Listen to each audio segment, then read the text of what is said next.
السلام علیکم ورحمۃ اللہ وبرکاتہ۔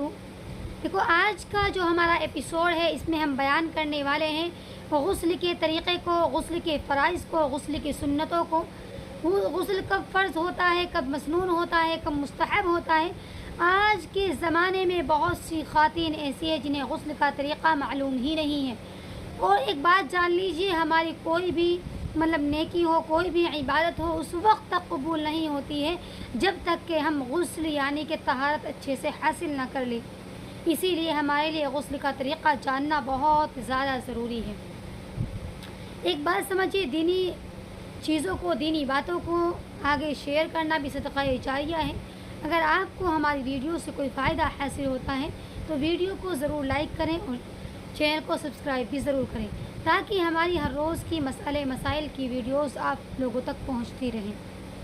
تو سب سے پہلے ہم بیان کریں گے فرائض الغسل۔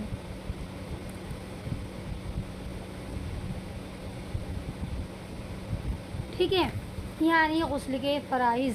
غسل کے فرائض کیا کیا ہیں؟ تو اگر بات کریں تو غسل میں 3 فرض ہیں۔ سب سے پہلا کلی کرنا، نمبر 2 ناک میں پانی ڈالنا اس طرح نرم ہڈی تک، اور نمبر 3 پورے بدن پر ایک بار پانی بہانا۔ نمبر 1 کلی کرنا، نمبر 2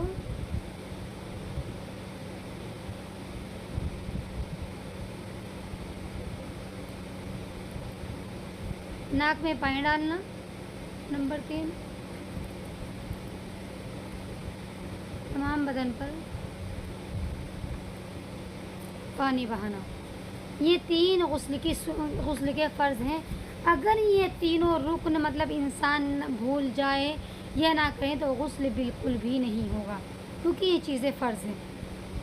اب ہم بات کرنے والے ہیں غسل کی سنتیں، یعنی غسل میں کیا کیا باتیں مسنون ہیں، یعنی غسل کا پورا طریقہ ہی مان لیجیے۔ سب سے پہلے ہمیں غسل کو شروع کرنے سے پہلے بسم اللہ الرحمن الرحیم کہنا ہے۔ ٹھیک ہے، یعنی بسم اللہ الرحمن الرحیم کہہ کر شروع کریں۔ اس کے بعد پاکی حاصل کرنے کی، طہارت حاصل کرنے کی نیت کرے، یعنی انسان کے دل میں نیت ہونی چاہیے کہ جو ناپاک، جس ناپاکی کی حالت میں تھا، پہلے جنبی کی حالت میں تھا، یا کہ حیض کی یا کہ نفاس کی حالت میں تھی عورت، تو ان سے میں پاکی حاصل کر رہی ہوں۔ نمبر 3 کیا کرنا ہے؟ دونوں ہاتھوں کو گٹوں سمیت دھلنا، یعنی دونوں ہاتھوں کو گٹوں سمیت دھلنا۔ ظاہر ہے کہ اگر ہو سکتا ہے رات وات میں انسان کے ہاتھ یا دن میں ہی انسان کے ہاتھ نہ جانے کیسی جگہوں پر چلے جاتے ہیں، ہو سکتا ہے کہ ہاتھ بھی پاک نہ ہو، تو پانی میں مگ وغیرہ میں ہاتھ ڈالنے سے پہلے سب سے پہلے اپنے ہاتھوں کو یہاں تک گٹوں سمیت دھلے۔ ٹھیک ہے، اس طرح سے وضو میں کرتے ہیں۔ اس کے بعد غسل کرنے سے پہلے سب سے پہلے اگر کہیں پر کسی بھی بدن کے کسی حصے میں ناپاکی لگی ہوئی ہو تو اس ناپاکی کو دھلیں، یعنی سب سے پہلے تو بسم اللہ الرحمن الرحیم کہیں۔ اس کے بعد کیا کریں؟ یعنی طہارت حاصل کرنے کی نیت کریں۔ اس کے بعد دونوں ہاتھوں گٹوں سمیت دھلیں۔ ٹھیک ہے، اور اس کے بعد کیا کریں؟ اگر بدن پر کہیں گندگی وغیرہ لگی ہوئی ہو تو اس گندگی کو دھلیں۔ اس کے بعد کیا کریں؟ وضو کریں۔ ٹھیک ہے، اس کے بعد پوری وضو کریں جیسا کہ ہماری وضو ہوتی ہے۔ ٹھیک ہے، اس کے بعد پھر کیا کریں؟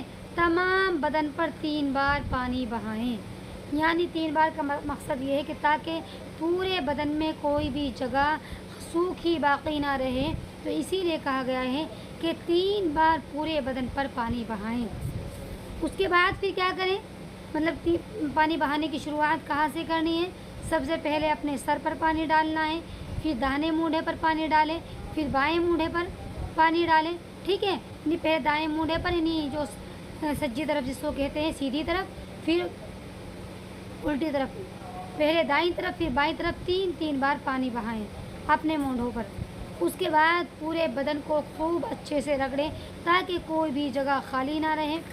ٹھیک ہے، اور اگر کوئی انسان کہیں ایسی جگہ میں ہو، نہر وغیرہ میں ہو، تو وہاں پر بھی اسی طرح سے کرے۔ ٹھیک ہے، اپنے بدن کو رگڑ کر کے غسل کرے۔ یہ میں نے آپ کو غسل کا طریقہ بتلایا ہے کہ غسل کا طریقہ کیا ہے۔ ٹھیک ہے، اس کے بعد اب سوال یہ پیدا ہوتا ہے کہ غسل کی کتنی قسمیں ہوتی ہیں، کب غسل فرض ہوتا ہے، کب غسل مسنون ہوتا ہے، اور کب غسل کیا ہوتا ہے، مستحب ہوتا ہے۔ تو اگر ہم بات کریں کہ غسل کب فرض ہوتا ہے، تو جنابت سے اگر کوئی انسان جنبی ہو، یعنی مرد اور عورت آپس میں صحبت اختیار کر لے، تو اس کے بعد بھی غسل فرض ہے۔ اگر عورت حیض سے پاک ہو رہی ہے، عورت کو پیریڈس آ رہے ہیں، اس کے بعد عورت جب پاک ہوتی ہے تو نماز یا کوئی بھی عبادت کو شروع کرنے سے پہلے غسل فرض ہے۔ اس کے بعد اگر کوئی عورت کسی کو بچہ ہوا ہے اور 40 دن پورے گزارنے کے بعد، یعنی نفاس کی حالت پوری گزارنے کے بعد، تب بھی غسل کرنا فرض ہے۔ اگر کسی عورت نے کسی مردے کو غسل دیا ہے تو زندہ جو عورت ہے یا مرد جو بھی ہے اس پر بھی غسل کرنا فرض ہے۔ غسل کرنا 4 باتوں کے لیے میں نے بتا دیا کب فرض ہے۔ اب آتا ہے کہ غسل کرنا کب سنت ہے، تو یہ کہہ رہے ہیں نماز جمعہ کے لیے غسل کرنا سنت ہے، عیدین کی نماز کے لیے غسل کرنا سنت ہے، احرام باندھنے کے لیے جب انسان احرام باندھتا ہے مدینہ میں جاتا ہے تو وہاں پر بھی غسل کرنا سنت ہے، اور زوال شمس کے بعد عرفہ کے دن بھی حاجیوں کے لیے غسل کرنا سنت ہے۔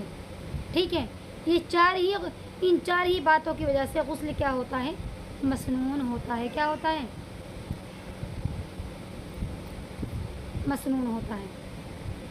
اب سوال یہ ہوتا ہے غسل کب مستحب ہے ہمارے لیے کرنا، غسل کب مستحب ہے؟ تو سب سے پہلی بار بتاؤں میں آپ کو، شعبان کی جو 15ویں رات ہوتی ہے، یعنی جب رمضان سے جو پہلا مہینہ آتا ہے، اس میں جسے ہم لیلۃ القدر بھی کہتے ہیں، جس میں جا کر کے عبادت کرتے ہیں، اس رات میں غسل کرنا کیا ہے، مستحب ہے۔ ٹھیک ہے، پھر لیلۃ القدر ہوتی ہے جو رمضان میں 21ویں، 23ویں، 25ویں، 27ویں، 29ویں راتیں ہیں، 5 راتیں ہیں۔ ان 5 راتوں میں بھی غسل کرنا مستحب ہے۔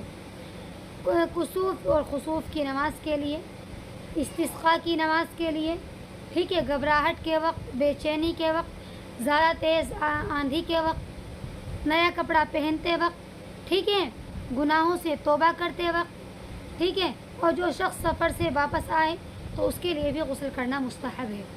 ٹھیک ہے، اب یہ کہہ رہے مدینہ منورہ میں جو شخص مدینہ منورہ میں داخل ہونے کا ارادہ کرے اس کے لیے بھی غسل کرنا مستحب ہے۔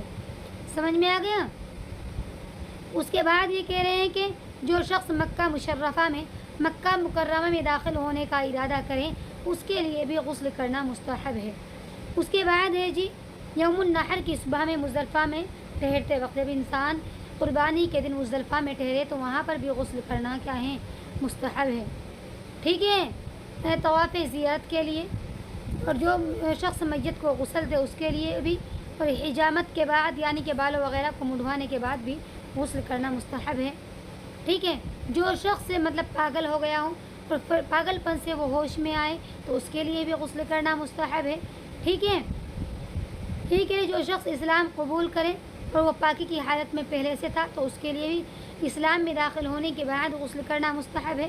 ٹھیک ہے، اور بہرحال اگر کوئی شخص اسلام قبول کرے اور پہلے سے جنبی تھا تو اس کے لیے تو غسل کرنا فرض ہے۔ ٹھیک ہے، میں نے آپ کو بتلا دیے ہیں غسل کب فرض ہوتا ہے، غسل کب سنت ہوتا ہے، اور غسل کرنا ہمارے لیے کب مستحب ہے۔ ایک آسان زبان میں آپ غسل کا طریقہ سن لیجئے۔ پہلے غسل کا طریقہ کیا ہے؟ غسل کے طریقے میں سب سے پہلے کیا کریں؟ بسم اللہ الرحمن الرحیم کہیں۔ اس کے بعد کیا کریں؟ پاکی حاصل کرنے کی نیت کریں کہ اللہ جو میں نے ناپاکی کی حالت میں جو دن گزارے ہیں اور میں اب ان سے پاکی حاصل کرنے کی نیت کر رہا ہوں۔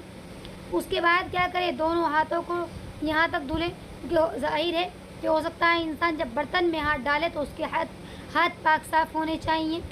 اس کے بعد کیا کریں؟ اگر بدن کے کسی حصے پر ناپاکی لگی ہوئی، حیض کا خون وغیرہ ہے کہ جنابت کی کوئی گندگی وغیرہ ہے، ٹھیک ہے، تو اس گندگی کو دھلیں، یا اور کوئی گندگی ہے وہ لگی ہوئی ہے تو پہلے اس کو صاف کریں۔